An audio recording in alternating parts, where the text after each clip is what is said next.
Nadie imaginaba que, tras los párpados cerrados de Malcolm Reynolds, todavía existía conciencia.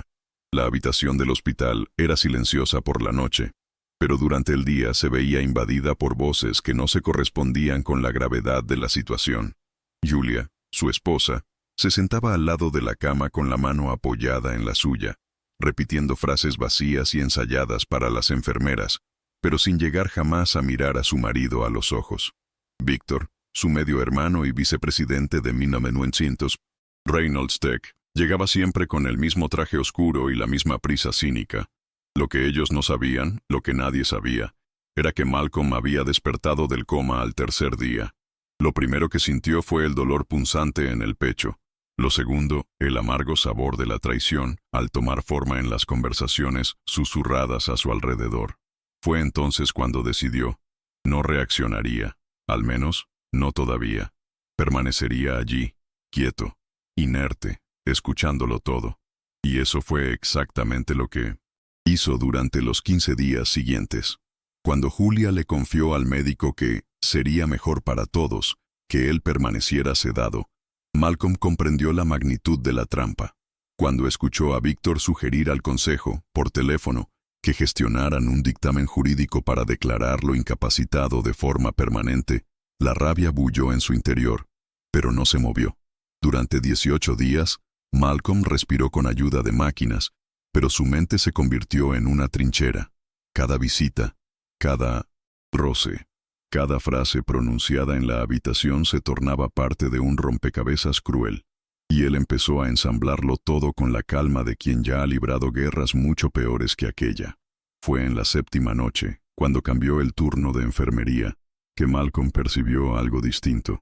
La joven que entró en la habitación era nueva, pero sus ojos no reflejaban nerviosismo. Había firmeza en su mirada, un tipo de atención que no encajaba con el desdén habitual. Revisitó las anotaciones del historial con más rigor que los demás. Comprobó sus pupilas de forma meticulosa, evaluó reflejos y observó disimuladamente el leve movimiento que Malcolm ya era capaz de hacer con los dedos, un gesto casi imperceptible, pero que ella detectó. Aquella misma noche, mientras ajustaba la goteoero del suero, susurró sin volver la cabeza: «Si me escuchas, parpadea 2 veces». Malcolm obedeció. Por primera vez, alguien lo sabía. Su nombre era Maya. Tenía 29 años.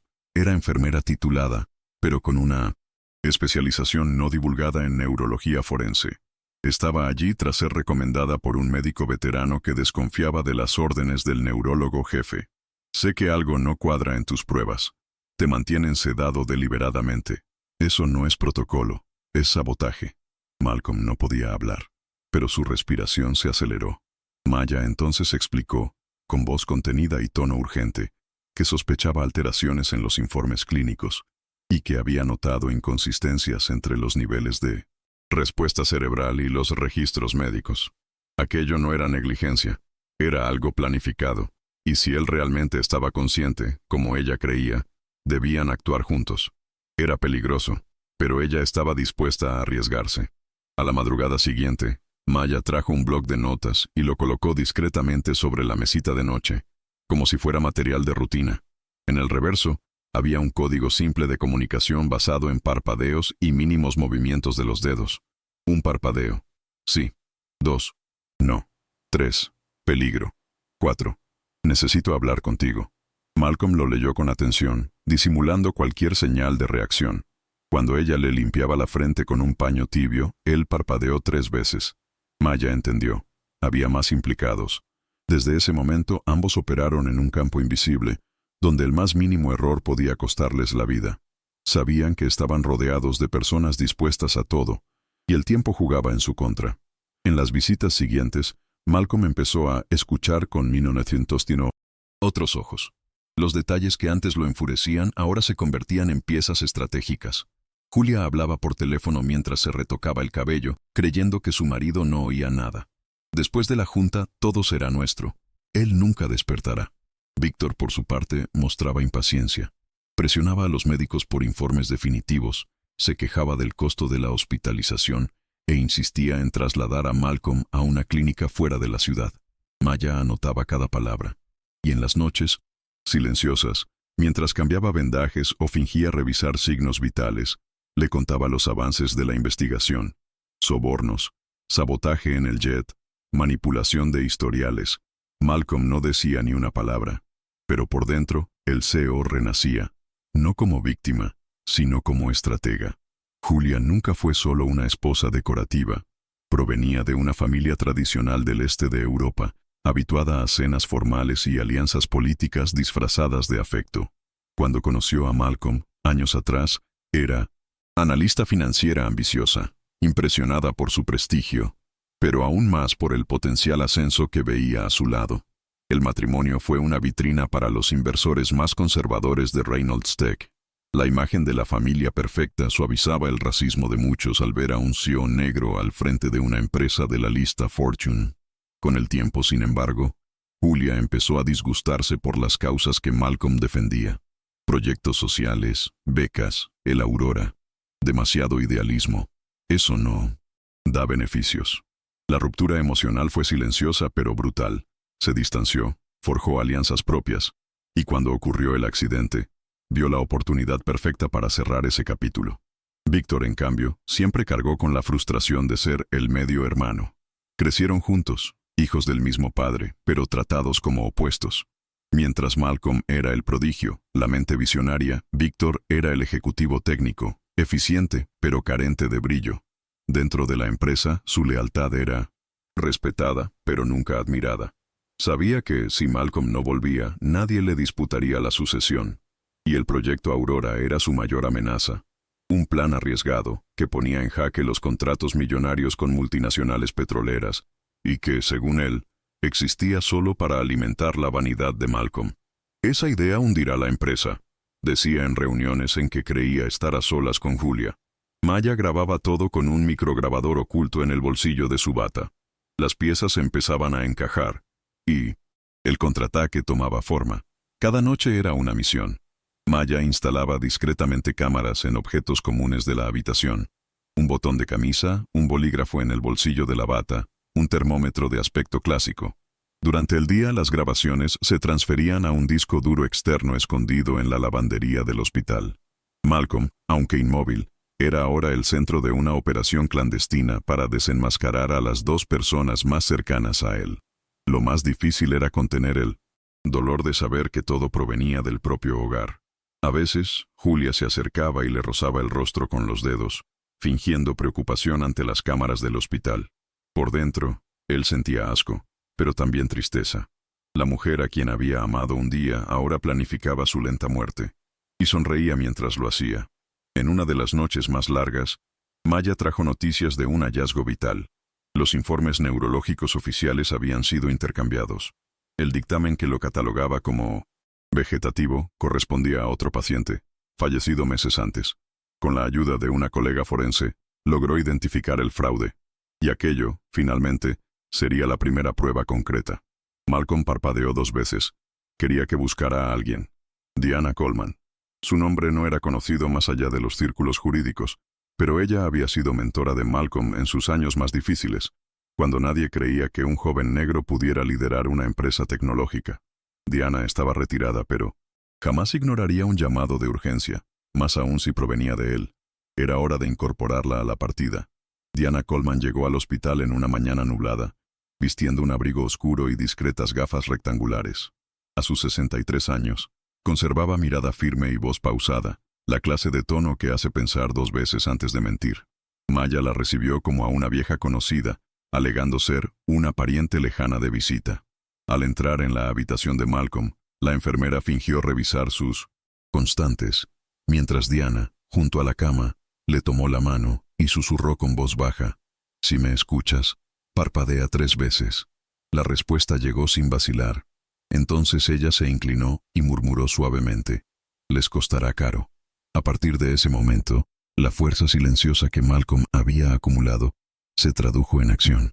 Mientras tanto, fuera del hospital, Reynolds Tech bullía. El consejo de administración estaba dividido. Algunos directivos ya barajaban declarar la sucesión definitiva, alegando inestabilidad y riesgo reputacional, mientras otros se mantenían cautelosos, desconfiados de la precipitación de Víctor. Uno de los accionistas minoritarios alzó la voz sobre los contratos paralizados del proyecto Aurora y la falta de información oficial sobre el estado de salud de Malcolm. Víctor, cada vez más irritado, apremiaba a los médicos para un informe concluyente. Julia, por su parte, gestionaba a escondidas una rueda de prensa para anunciar la nueva etapa de la empresa.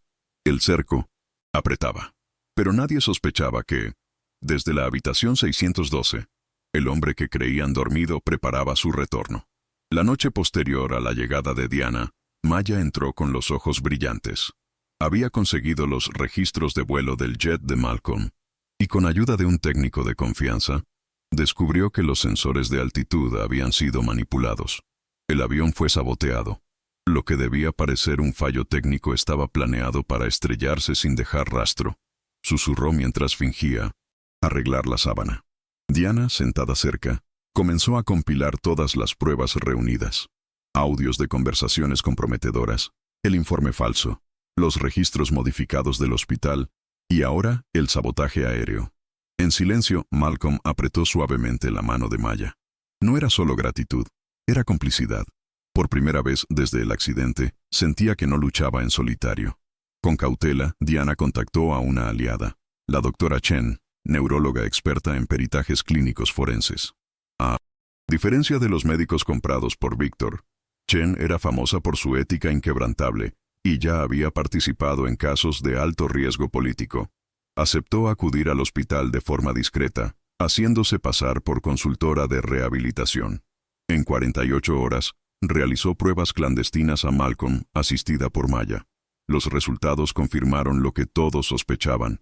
Él estaba lúcido, plenamente consciente y conservaba funciones motoras parciales. El informe fue firmado, digitalizado y archivado en un servidor cifrado en el extranjero. Tenían la pieza final. Solo faltaba el momento exacto para el golpe decisivo. Y ese momento se aproximaba. El plan era audaz y peligroso. Malcolm debía salir del hospital sin alertar a Julia, Víctor ni a los médicos cómplices. Diana organizó con la doctora Chen una simulación de traslado, alegando exámenes avanzados en otra clínica. Maya logró el apoyo de 2 enfermeros del turno de madrugada, que conocían la verdad y no soportaban la injusticia tras las batas blancas. En la madrugada del día 18, mientras Julia dormía en casa y Víctor estaba en una junta de accionistas en Europa, Malcolm fue sacado en silla de ruedas, con gafas de sol, cubierto por mantas y con respiración asistida. La ambulancia era privada y sin identificación. Lo llevaron a una casa segura, alquilada por Diana en el barrio de Westmore, donde contaría con equipo médico y total discreción. Fueron días intensos de rehabilitación y preparación. Malcolm, pese al dolor y las limitaciones, no quería perder ni un minuto. Mientras Chen dirigía la fisioterapia y Maya se ocupaba de los cuidados médicos y las actualizaciones empresariales, Diana trazaba la estrategia jurídica y mediática para su retorno. La reunión del consejo estaba fijada para dentro de 5 días. Era todo o nada. El equipo recopiló pruebas, organizó documentos, creó copias de seguridad en la nube y determinó el instante exacto en que Malcolm aparecería, inesperado, ante quienes habían planificado su final. Él insistió en ir en traje. No quiero dar pena de superviviente. Quiero parecer un CEO. Maya sonrió. Aunque frágil, seguía siendo el líder que conocían, y que el mundo estaba a punto de descubrir vivo. El día de la reunión amaneció con cielos despejados y un silencio incómodo en la sede de Reynolds Tech. En el piso 42, la sala del consejo estaba dispuesta para la asamblea extraordinaria que, según los organizadores, declararía la sucesión definitiva. Julia lucía un vestido elegante y sobrio. Víctor vestía su habitual traje discreto y convencido. Ambos mostraban confianza. El informe médico adulterado se había entregado la noche anterior, y todos los consejeros lo tenían en mano. La única ausencia anunciada era la de Diana Coleman, a quien consideraban demasiado retirada para entrometerse. Mientras servían el café y comenzaban las presentaciones, nadie sabía que, pocos metros más allá, en el ascensor privado, Malcolm Reynolds avanzaba, de pie, tenso, pero firme. Maya Lomín vigilaba con ojos alertas. Diana venía detrás, con una carpeta de cuero. Chen, en bata, cerraba la comitiva, lista para respaldar cada declaración. Malcolm respiraba con dificultad, pero avanzó sin vacilar. Al abrirse las puertas de la sala, se impuso un silencio absoluto. Su figura, apoyada en un bastón y vestida con un impecable traje azul oscuro, fue como una explosión silenciosa. Víctor palideció. Julia abrió los ojos de par en par. Un consejero dejó caer la pluma. Malcolm no sonrió ni habló. Al principio, caminó lentamente hasta la cabecera de la mesa. Los observó a todos y, con voz ronca pero segura, dijo: «Gracias por esperar.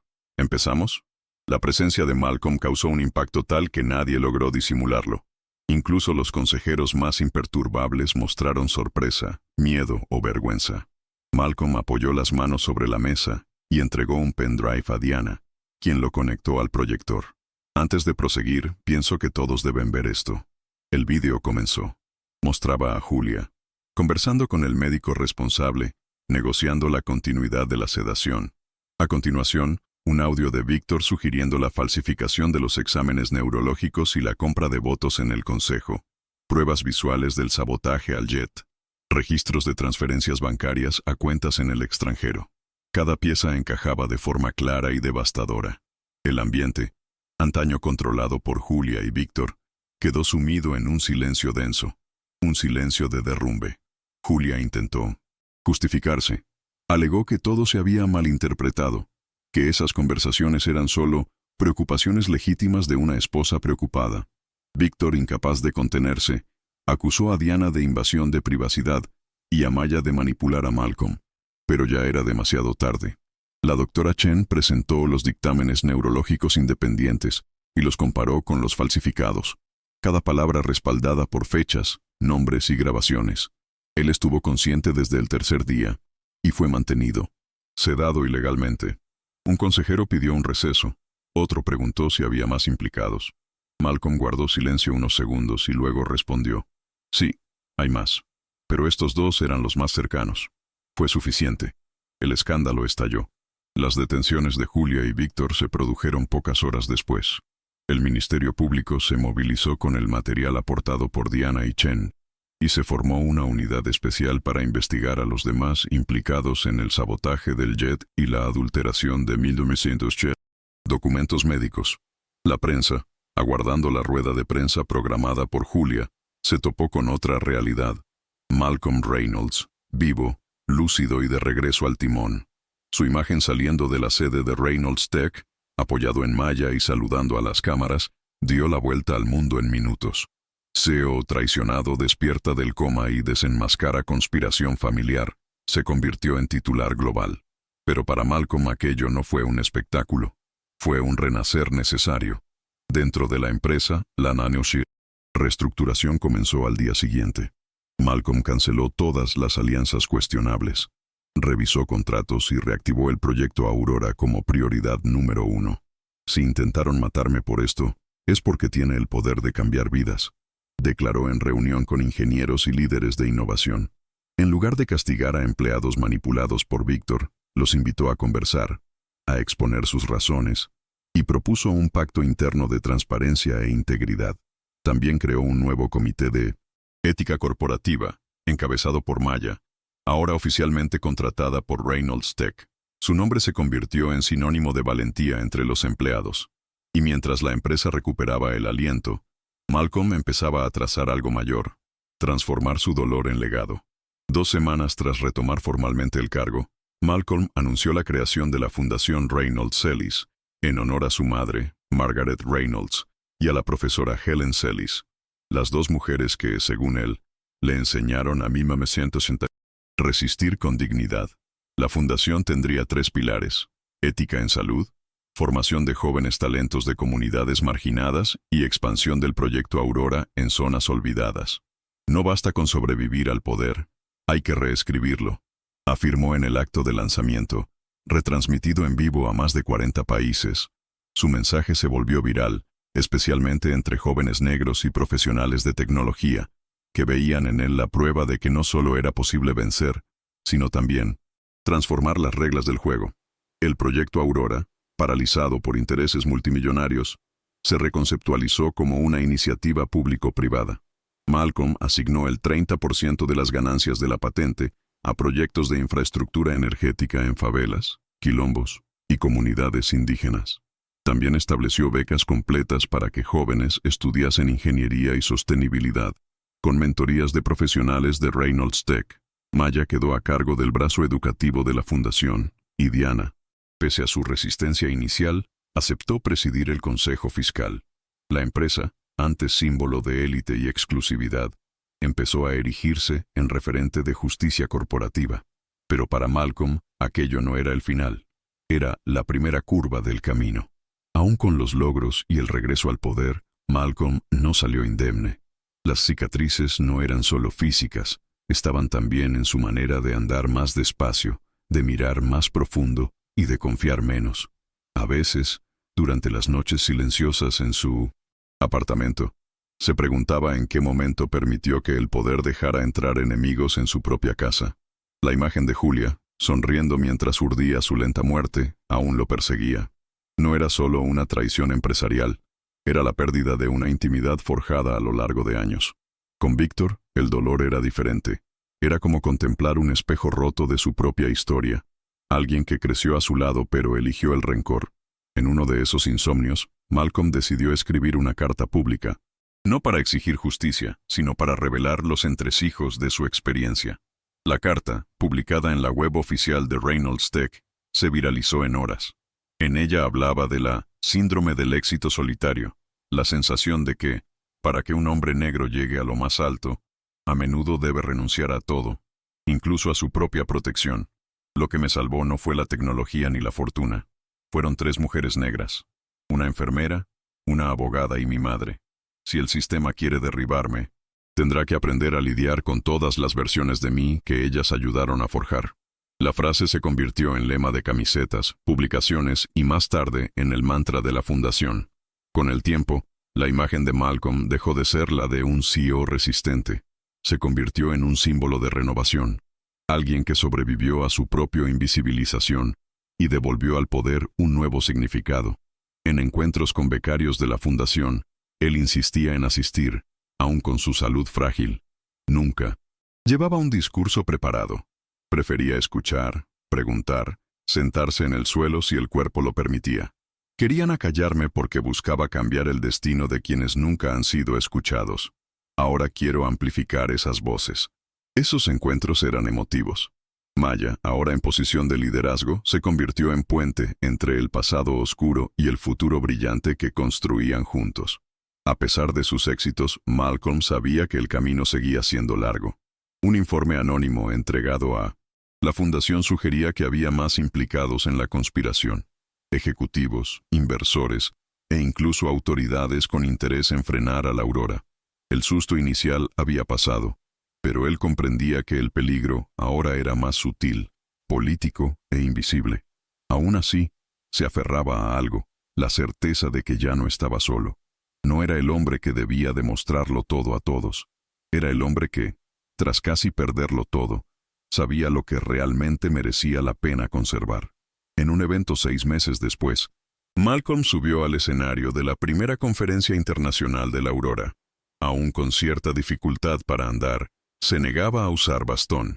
El auditorio, repleto de jóvenes, investigadores y líderes comunitarios, lo recibió en pie. No habló como ejecutivo, sino como superviviente. Lo que nos destruye no es solo la violencia del golpe, sino el silencio de los testigos. Yo rompí el silencio. Ahora quiero que cada uno de ustedes aprenda a hacer lo mismo, donde quiera que estén. Fue ovacionado durante casi 2 minutos. Tras bambalinas, Maya luchaba por contener las lágrimas y Diana lo observaba en silencio. Orgullosa, pero vigilante. Sabían que la historia de Malcolm era mucho más grande que él mismo. Al final de esa jornada, lejos de las cámaras, Malcolm se dirigió al balcón del Centro de Innovación financiado por el proyecto. Contempló las luces de los barrios ya conectados por la energía sostenible de la aurora. Aquello era simbólico. Donde antes había oscuridad y abandono, ahora había luz. Pensó en su madre, en todo lo que le enseñó sobre dignidad. Pensó en Maya, que arriesgó su vida por un desconocido. Y pensó en sí mismo, no como el traicionado, sino como el hombre que regresó. Allí, en ese balcón silencioso, Malcolm comprendió algo simple, pero definitivo. Ganar es importante, pero permanecer lo es todo.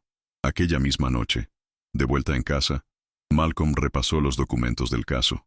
Vídeos, audios, informes. Todo lo que sirvió para desenmascarar a Julia y Víctor quedó resguardado en una bóveda digital, fuera del alcance del tiempo y las amenazas. Sabía que la paz que vivía era una tregua, no un fin, pero había aprendido a vivir con ello. No con miedo, con claridad. Los enemigos que estuvieron a su lado podían ahora estar a distancia, más ocultos, más estratégicos. Pero él también contaba con algo que antes no tenía, una red. Personas leales, pruebas contundentes y, sobre todo, una causa. El Malcolm que fingió estar inconsciente para sobrevivir ya no era, él mismo. Ahora, estaba despierto, en todos los sentidos. Al final de aquel archivo confidencial, escribió una única línea antes de cerrar el sistema. Si estás leyendo esto en el futuro, es porque intentaron silenciarme de nuevo, y fracasaron por segunda vez. Aquello no fue solo una firma, fue una advertencia. Malcolm Reynolds, el hombre que sobrevivió a su propia muerte simbólica, había elegido no solo mantenerse al mando de su empresa, sino convertirse en faro para quienes, como él, fueron silenciados en su interior. Su lucha, sabía, no terminaba allí, pero ahora era una lucha iluminada, y esta vez no la libraría en solitario. Semanas después, Malcolm regresó al hospital donde todo comenzó. Entró por la puerta trasera, sin hacer anuncio ni atraer prensa. Recorrió los pasillos renovados con fondos de la Fundación Reynolds Celis, conversó con enfermeros, saludó a pacientes y se detuvo frente a la antigua habitación 612. Allí dentro ocupaba la cama otro paciente, un hombre mayor, de mirada cansada y piel surcada por el tiempo. Malcolm se limitó a observar en silencio, sin interrumpir. En la pared exterior, dejó discretamente una nota. Si algún día despiertas y sientes que ya no puedes confiar en nadie, confía en ti mismo. A veces, el silencio es el inicio de la mayor vuelta de tu vida. Al salir, Maya lo aguardaba en el coche. Al verlo aparecer con la mirada distante, ella preguntó si estaba bien. Él esbozó una leve sonrisa, de esas que encierran más que 1000 palabras. Estoy bien. Solo necesitaba ver con mis propios ojos que la vida continúa, incluso después de casi terminar. Mientras el coche avanzaba por las avenidas de una ciudad que ahora parecía menos hostil, Malcolm apoyó la cabeza y cerró los ojos. No para huir del mundo, sino para descansar en él.